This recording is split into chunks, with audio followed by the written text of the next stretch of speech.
Fresh efforts to resolve the borrow pit dispute in the Ogheghe community, one the local government area, gather momentum as the Edo State Public Property Protection Committee continues its intervention over buildings affected by the excavation activities following an earlier protest by residents and an on-the-spot assessment of the area.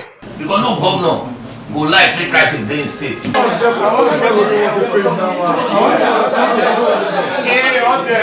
At the committee's office in Benin City, one of the borrow pit operators, Barrister Henry Ogheghe, explains that he lawfully purchased the land from the community for borrow pit operations, maintaining that no residential buildings existed on the site at the time of purchase and alleging that the affected structures were later erected within the excavated property. With the concept of the land, I procured 1,000 by 1,000 to start. Immediately, the week after, I was summoned by elders of Ogheghe that 1,000 by 1,000, Ogheghe and some elders are involved, but the rest elders are not involved. That for me to have peace and enter that land, I need to buy another 1,000 by 500. We got that arrangement ready. I was summoned to a house in TV Road, near 5 Junction. One of the elders of Ogheghe, the matter was brought to his house. It was not a long meeting.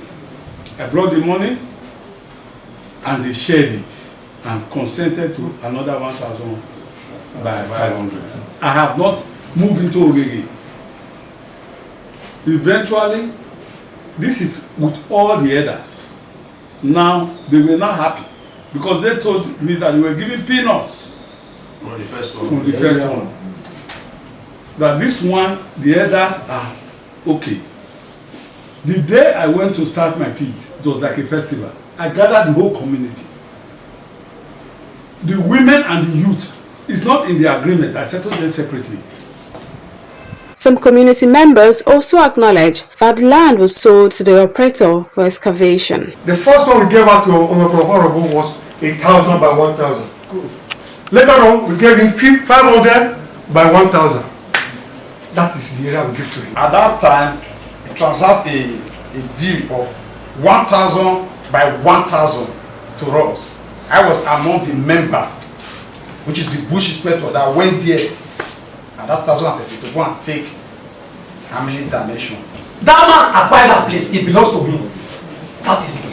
The committee reveals that records obtained indicate the borrow pit is captured by the Edo State Geographic Information Service (EDOGIS) and notes that owners of the collapsed buildings and those at risk are yet to present documents establishing ownership of the affected properties. The chairman of the committee, Eugene Okolese, says the committee will obtain the certificate of occupancy and other relevant records from EDOGIS to conclusively establish ownership, while discussions continue to mitigate the impact on affected residents through compensation and alternative dispute resolution. Before he comes, so that he will say that we push him to it, I want us to establish the ownership of the land. I've written to them, they have accepted it now. I will just communicate to you guys so that we know it's okay. See what's in there on ground. If you get documents, all of now when they shout that they grumble for back, if you have your document that can counter his document, go and bring it. It's allowed. Go and bring it. But if you don't have, we cannot put something on top of nothing.